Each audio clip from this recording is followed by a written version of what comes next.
9ஆம் வகுப்பு கணிதம் பயிற்சி 4.6ல் மூன்றாவது கணக்கு ஏபி = 5 சென்டிமீட்டர், பிசி = 6 சென்டிமீட்டர், கோணம் பி = 100 டிகிரி அளவுள்ள முக்கோணம் ஏபிசி வரைந்து அதற்கு சுற்றுவட்டம் வரைக மற்றும் சுற்றுவட்ட மையம் காண்க அப்படின்னு கேட்டிருக்கு. ஃபஸ்ட்டு நம்ம ஒரு உதவிப்படம் வரைஞ்சிக்கலாம். இப்போ உதவிப்படத்துக்கு முதல்ல வட்டம் வரைய போகிறோம், இரண்டாவதாக தான் முக்கோணம் வரைய போகிறோம். இப்போ காம்பஸில் அளவுகள் இல்லாமல் நம்மளாக ஒரு வட்டம் வரைகிறோம்.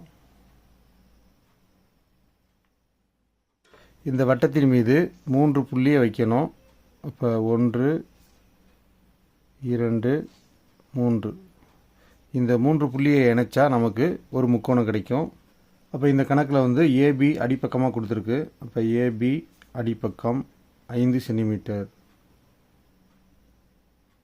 அடுத்த அளவு பிசி 6 சென்டிமீட்டர். அப்போ பியிலிருந்து சி 6 சென்டிமீட்டர். அடுத்து கோணம் பி 100 டிகிரி. கோணம் பியில் 100 டிகிரி இருக்குது. இந்த 3 அளவுகளையும் பயன்படுத்தி முதல்ல ஒரு முக்கோணம் வரைய போகிறோம். அந்த முக்கோணத்துக்கு 2 மையக்குத்துக்கோடு வரைய போகிறோம். சுற்றுவட்ட மையம் கண்டுபிடிச்சு அடுத்ததாக சுற்றுவட்டம் வரைய போகிறோம். ஃபஸ்ட்டு நம்ம ஏபி அப்படிங்கிற ஒரு கோட்டு துண்டு வரையலாம்.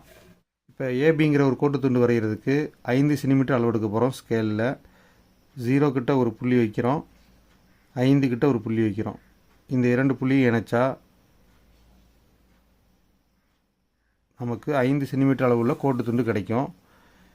ஏ, இது பி, அளவு 5 சென்டிமீட்டர்.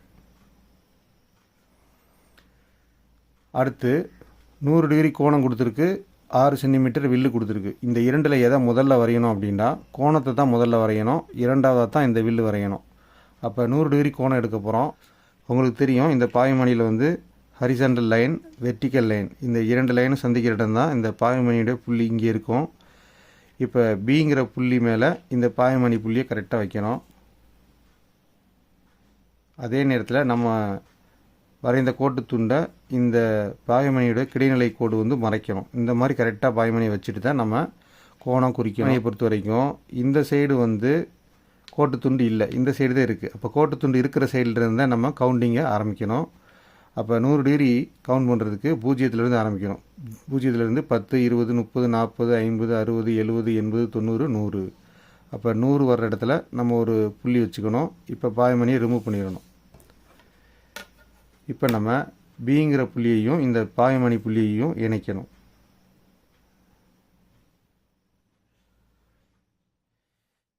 இப்போ இணைச்சா நமக்கு 100 டிகிரி அளவுள்ள ஒரு கதிர் கிடைக்கிது. இதுதான் 100 டிகிரிக்கான ஒரு விரிகோண கதிர். அடுத்ததாக இந்த வில்லு வரைய போகிறோம். 6 சென்டிமீட்டர் அளவில் காம்பஸில் அளவெடுத்து ஒரு வில்லு வரையணும். அப்போ உங்களுக்கு தெரியும், 6 சென்டிமீட்டர் அளவு எடுக்கணும்னா 0லேருந்து 6 சென்டிமீட்டர். இதுதான் அந்த அளவு. இப்போ இங்கே புக்கில் கொடுத்துருக்கிறது பிசி 6 சென்டிமீட்டர். அப்போ பியில் வச்சு தான் நம்ம சியை கண்டுபிடிக்கணும். அப்போ பியில் வச்சு சி கண்டுபிடிக்கிறதுக்கு ஒரு வில்லு வரைகிறோம். இந்த வில்லு இந்த கதிரை எங்கே வெட்டுதுன்னு பாருங்கள், இங்கே தான் வெட்டுது, அதுதான் சி. இப்போ முக்கோணம் வேணுண்டா ஏலேருந்து சியை இணைக்கணும்.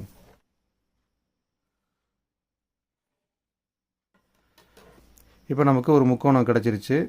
அடுத்து இந்த முக்கோணத்துக்கு சுற்றுவட்ட மையம் வேணும். சுற்றுவட்ட மையம் வேணுண்டா நம்ம மையக்குத்துக்கோடு வரையணும். ஏதேனும் 2 பக்கத்துக்கு மையக்குத்துக்கோடு வரைய போகிறோம். இந்த பக்கத்துக்கும் இந்த பக்கத்துக்கும் மையக்குத்துக்கோடு வரைகிறது உங்களுக்கு எப்படின்னு தெரியும்.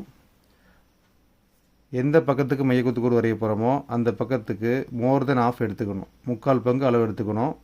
அளவெடுத்து மேலே ஒரு வில்லு, கீழே ஒரு வில்லு, மேலே ஒரு வில்லு, கீழே ஒரு வில்லு. அளவை மாற்றாமல் அதற்கு எதிர்த்த மாதிரி உள்ள பியில் வச்சு அதே வில்லை மீண்டும் வெட்டணும்.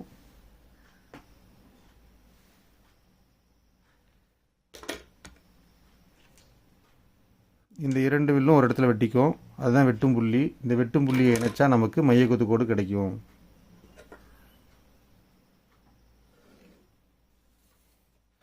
அடுத்து இந்த பக்கத்துக்கு மையக்குத்துக்கோடு வரைய போகிறோம். அப்போ இந்த கோடு இதை விட நீளமான கோடு, கொஞ்சம் கூடுதலாக எடுத்துக்கணும். அவ்வளோதான். இப்போ மோர் தென் ஆஃப், முக்கால் பங்கு அளவு எடுத்துட்டோம். இப்போ லெஃப்ட் ஒரு வில்லு, ரைட் ஒரு வில்லு வரைய போகிறோம். லெஃப்டில் ஒன்று, ரைட்டில் ஒன்று. இதே அளவை மாற்றிடாமல் சீல வச்சு மீண்டும் நம்ம வரையணும். இதே வில்லை வெட்டணும். 1 2 மொத்தம் 4 வில்லு வரைஞ்சிக்கிறோம். இந்த 4 வில்லும் ஒரே அளவில் இருக்கணும். இங்கே ஒரு இடத்துல விட்டுது, இங்கே ஒரு இடத்துல விட்டுது.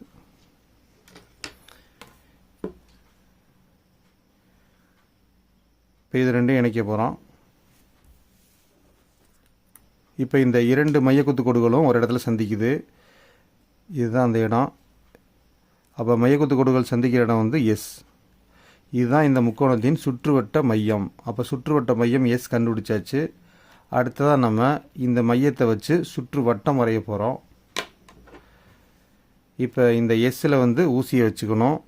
இந்த பென்சில் முனையை வந்து இந்த பென்சில் முனையை சியில் வைங்க. அதே பென்சில் முனையை எடுத்துகிட்டு போய் பியில் வச்சு பாருங்கள், ஏலையும் வச்சு பாருங்கள். கரெக்டான அளவில் இது இருக்கணும். அப்படி இருந்தால் மட்டும்தான் நம்ம வட்டம் வரையணும். ஒருவேளை விலகி போகுது அப்படின்னா மையக்கோத்து கூட அழிச்சிட்டு மீண்டும் வரையணும். இப்போ எனக்கு கரெக்டாக வருது. ஏசி இரண்டுலேயுமே கரெக்டாக வருது. அது மாதிரி பியில் வச்சாலும் கரெக்டாக வருது. இப்போ நான் ஒரு வட்டம் சுற்றிடலாம். அப்போ ஏ தொடுற மாதிரி வச்சு ஒரு வட்டம் சுற்றுறேன்.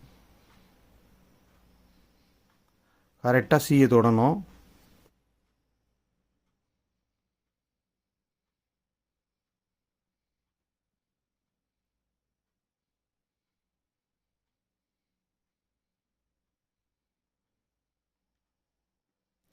இப்போ அவ்வளோதான், நம்ம சுற்றுவட்டம் வரைஞ்சாச்சு.